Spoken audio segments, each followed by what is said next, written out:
Karoline Leavitt tries to humiliate Ibrahim Traoré. His response left the audience shocked. We dream of reaching 1,000 subscribers by the end of the month. Subscribe, leave a like, and be part of this dream too. The studio lights were blinding, perfectly positioned to spotlight power and confrontation. The auditorium was filled with eager viewers, journalists, and political strategists. On the left side of the debate stage stood Karoline Leavitt, sharply dressed, arms crossed, her eyes locked onto the opposing podium. She was confident. Her reputation had been built on quick rebuttals and aggressive interviewing.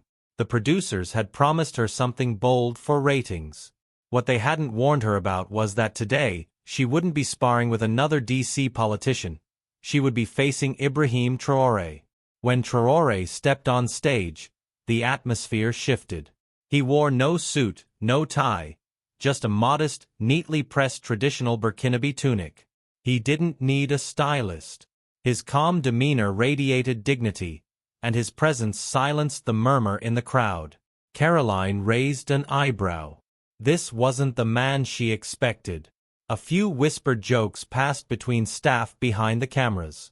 Some underestimated him instantly, calling him a jungle soldier in the wrong room. But Traoré didn't flinch. He stood tall, surveying the room as if he had already read the final page of the script. The moderator welcomed both guests and jumped into the hot topic: Western African relations. Karoline pounced first. With the precision of a trained commentator, she labeled Traoré's policies as backward, accusing him of destroying Western cooperation and spreading anti-American propaganda. She ended with a smirk. How can a man who governs a country with no functioning McDonald's lecture the West about progress? The room erupted in forced laughter. Producers, staff, and even some international guests. It was the insult they had all been waiting for. Traoré smiled gently. Not the smile of amusement, but of patience. He leaned forward, eyes locked with hers, then with the audience. McDonald's is not a measure of civilization, he said quietly. The room stilled. And progress isn't fast food. It's sovereignty. It's knowing that our resources, our land, our future, belong to our people. His voice was calm, but it carried like thunder through the hall. The audience fell silent. Karoline blinked, unsure whether to laugh or interrupt. But something in the crowd had shifted. People were leaning forward now, not toward her, but toward him. Karoline shifted uncomfortably behind her podium. Her trademark confidence began to crack under the weight of silence. This wasn't how the show was supposed to go. She was the seasoned American voice, the one who set traps with charm and sarcasm. But now the energy in the room, the cameras, the audience, even the crew, had subtly moved to Traoré. His words hadn't been loud, but they struck deep. Sovereignty. It echoed like a forgotten truth. Trying to recover, Karoline chuckled and rolled her eyes. That sounds poetic, Mr. President, she sneered. But let's be honest. If Africa knew what to do with its resources, it wouldn't be asking the West for aid every year. You can't claim independence while begging for help. Her voice had sharp edges now, less composed, more threatened.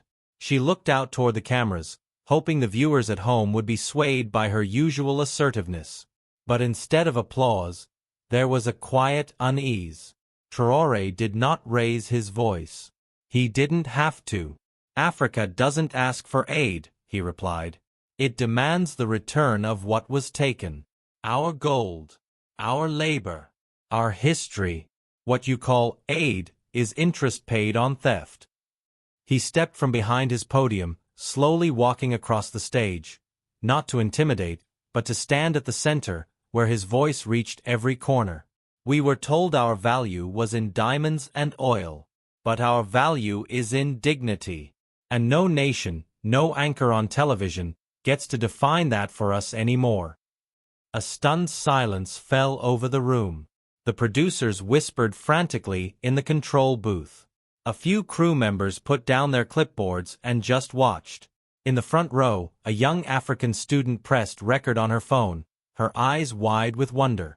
Something powerful was happening. Something unrehearsed. Karoline tried to interject, but the moderator paused her. He too felt the change. This wasn't a political debate anymore. This was history unfolding on camera. Karoline clenched her jaw, the spotlight she once dominated now slipping through her fingers. Her producers gestured from offstage, signaling her to regain control of the segment, but she could feel it. She was no longer the center of gravity. Traoré's calm yet unyielding presence had reshaped the atmosphere. Her voice broke the silence again. So what, Mr. President? You'd rather isolate your people than work with allies? You think Burkina Faso can thrive without us? Her tone bordered on desperation, veiled in condescension. But Traoré didn't flinch. Instead, he slowly raised a worn leather-bound book from his jacket pocket and held it up. Do you know what this is, Karoline? He asked. It's a ledger from 1893. French soldiers wrote down every ounce of gold taken from our lands. They didn't hide it. They were proud of it. And your banks still hold what was stolen. We are not asking to isolate. We are refusing to be erased. His voice didn't rise, but each word hit like thunder. A murmur spread through the crowd. Screens across the world, from Johannesburg to Paris to New York, flickered with real-time reactions. On Twitter, #TraoréTruth surged to the top of trending topics. Journalists in the audience scribbled faster. For the first time in decades, a Western broadcast was being hijacked. Not with chaos, but with dignity, facts, and a quiet storm of resistance. The silence in the studio turned into awe. Karoline tried to laugh it off, but it came out hollow. So you've come with props and conspiracy theories, she muttered. You really think people will believe this narrative? Before she could continue, Traoré walked back to his podium, looked into the camera, and said, The world doesn't have to believe me, but they will remember this moment. Because for the first time, a leader from Africa came to your stage not to ask, but to expose. The audience erupted in quiet claps, and the air was no longer hers. The camera cut to a wide shot of the studio. The applause grew louder, breaking the sterile silence that had defined Karoline's previous interviews. Among the audience were students, analysts, veterans of political forums. Many who had entered the studio skeptical, even dismissive of Traoré. But now, their posture had changed. Phones rose into the air, not to mock, but to capture the moment history took an unexpected turn. Karoline adjusted her earpiece, clearly receiving frantic instructions from the control room. Trying to reassert control, she leaned forward with a smirk. Let's be honest, Mr. Traoré, she said, voice sharpened. Burkina Faso is not a superpower. Why should anyone care what your country thinks? It was a calculated jab, one she'd used on others, designed to diminish with a smile. But Traoré simply stepped toward her, calm and composed, and asked, Do you believe size defines value, Ms. Leavitt? Then why do you carry a Bible? Her smile faltered. Because even your faith started with 12 men. Not a superpower. But they changed the world. Gasps echoed across the studio. Karoline's team froze. This wasn't the narrative they had scripted. Viewers around the globe shared clips of Traoré's comeback in real time, hashtags multiplying by the second. Influencers, politicians, and activists reposted the exchange. A meme already began circulating, Traoré standing calm, with the quote, Not a superpower, but powerful enough to rise. Something had changed. Not just in the studio, but in the tone of the entire conversation about Africa. Karoline tried one last desperate tactic. So what's your endgame, Mr. Traoré? You think you'll start some sort of uprising? But Traoré shook his head gently. No, he replied. We're not starting anything. We're just ending your illusion. His voice was not defiant. It was freeing. As he sat down, the studio stood in silence. It wasn't humiliation Karoline was facing anymore. It was irrelevance. Backstage, Karoline's producers scrambled, their headsets buzzing with conflicting orders. The live viewership had skyrocketed. Ratings were up, but the narrative had spiraled beyond control. Sponsors were calling. Commentators were waiting. Yet none of that mattered in the moment Karoline returned from the stage, her heels clicking sharply against the floor as she tried to process what had just happened. She had prepared for arrogance, for deflection, but not for calm truth wrapped in moral conviction.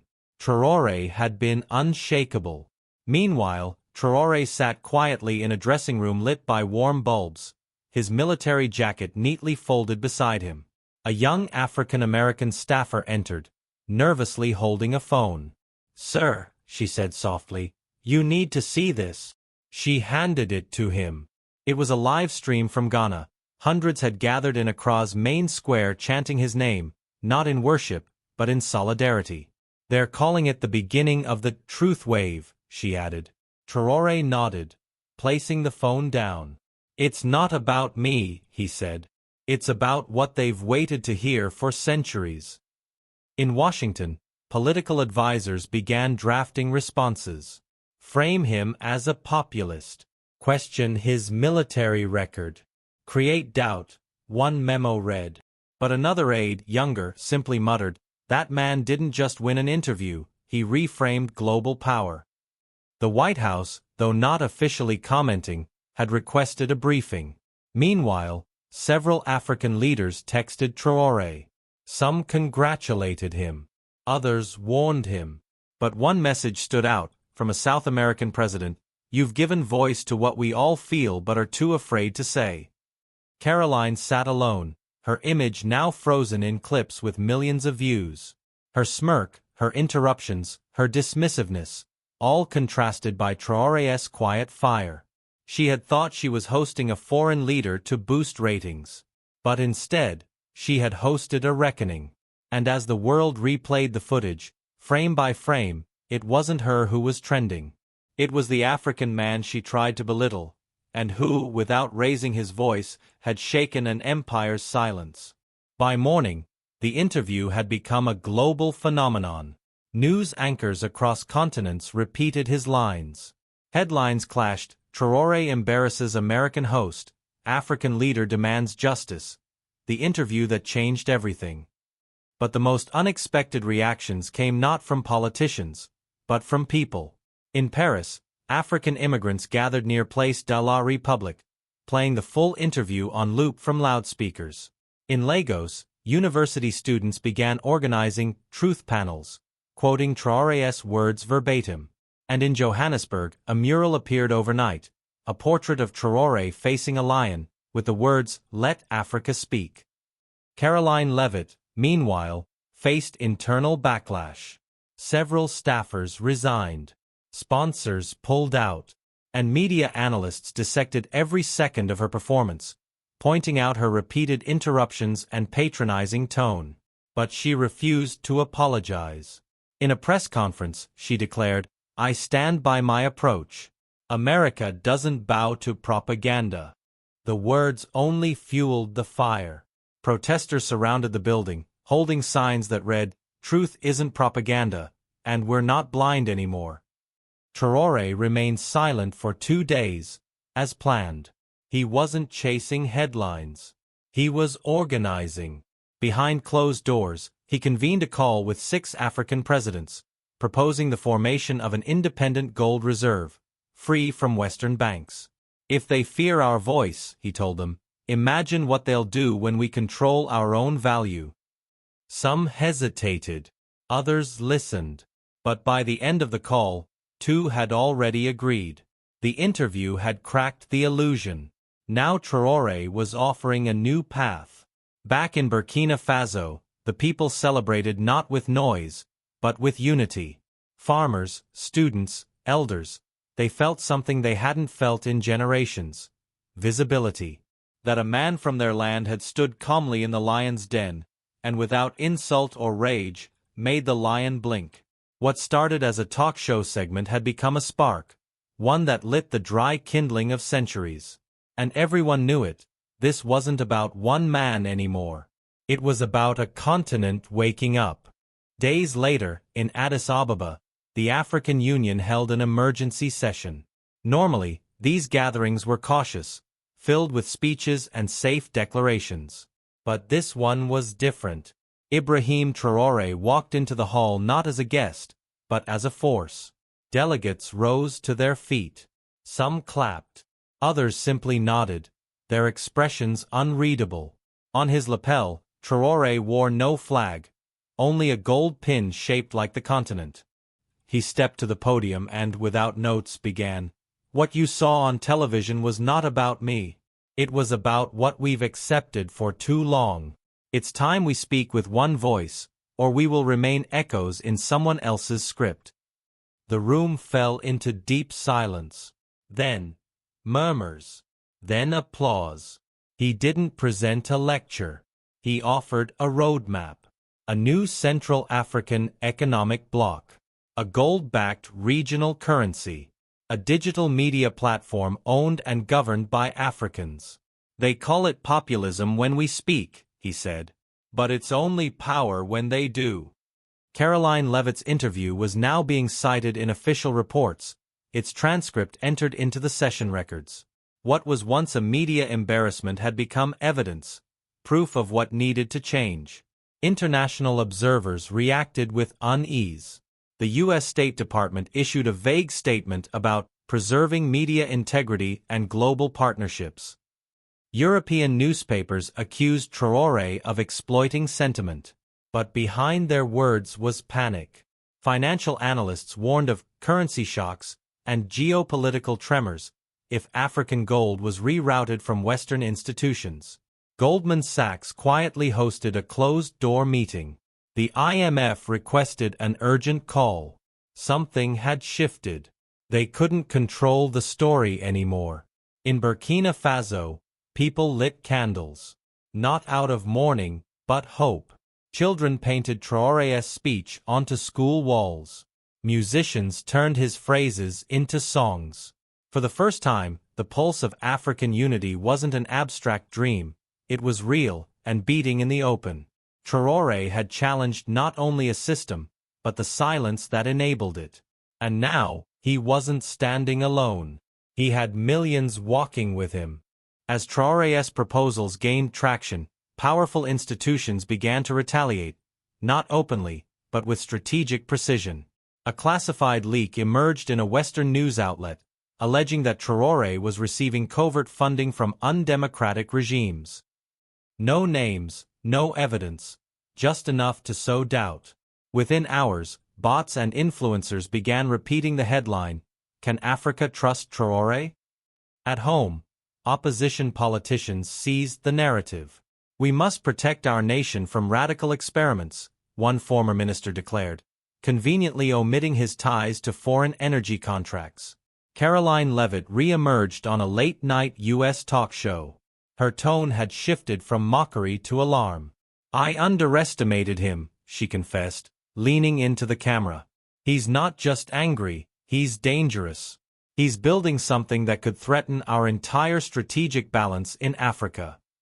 The host nodded gravely. What began as a televised clash was now being reframed as a geopolitical red flag.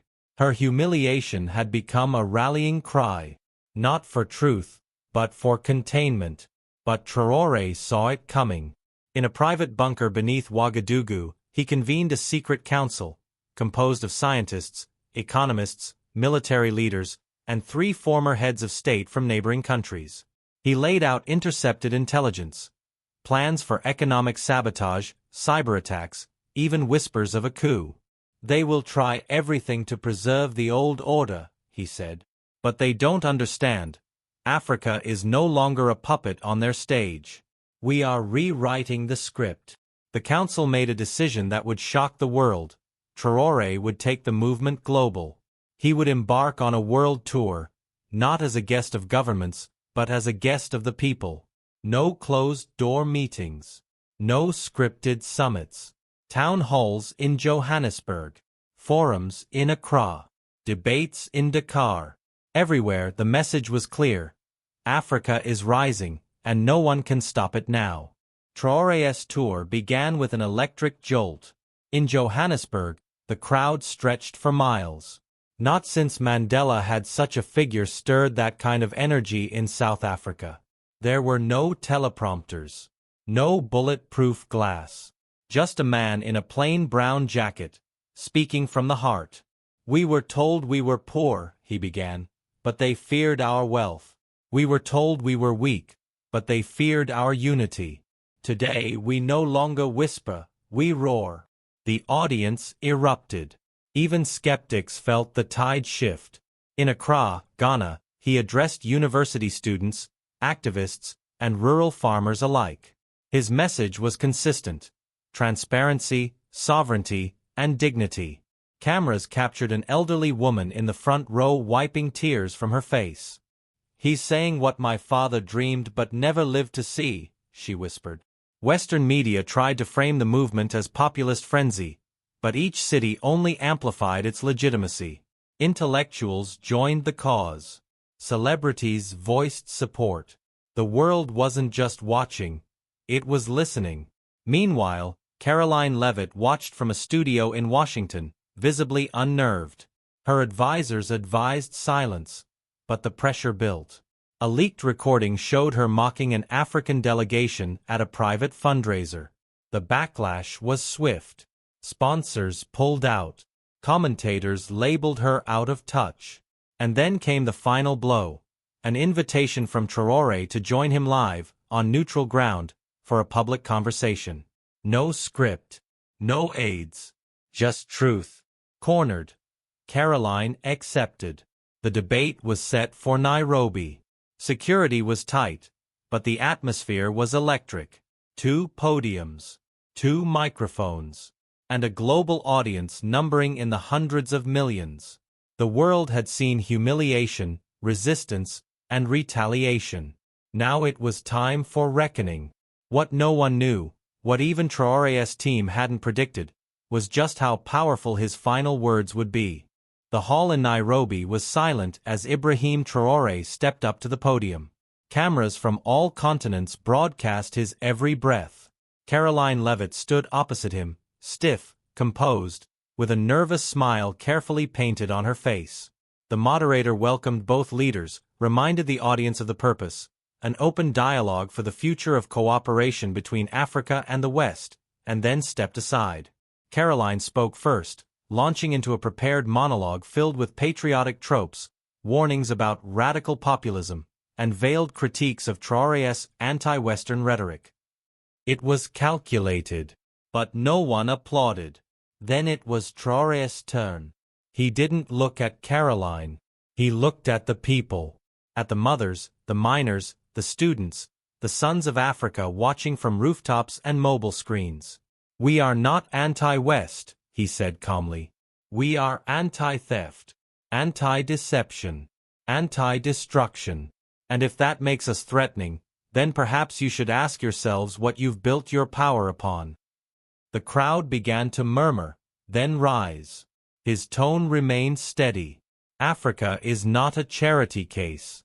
We are not your experiment. We are your mirror, and what you see scares you." Karoline attempted to interject, but Traoré gently raised a hand. "Let me finish," he said. "You called us backward. Then you stole our forward. You called us violent. Then you sold us guns. You called us corrupt. But your banks hid our stolen wealth." He paused, then turned to Karoline. "You don't fear what we are. You fear what we are becoming aware." The entire room, even the cameras, seemed to lean in. "And you should be afraid. Not because we seek revenge, but because we seek truth. And truth always wins." The moderator ended the debate early, overwhelmed by the intensity. Karoline walked off stage without another word. Online, the moment went viral within minutes. Headlines declared it a historical turning point. That night, in homes across Africa, people whispered a single phrase that would become a global chant: "We are aware now." And in that awareness, everything began to change. If you made it this far, comment where you're watching from and let us know if the story of justice moved you.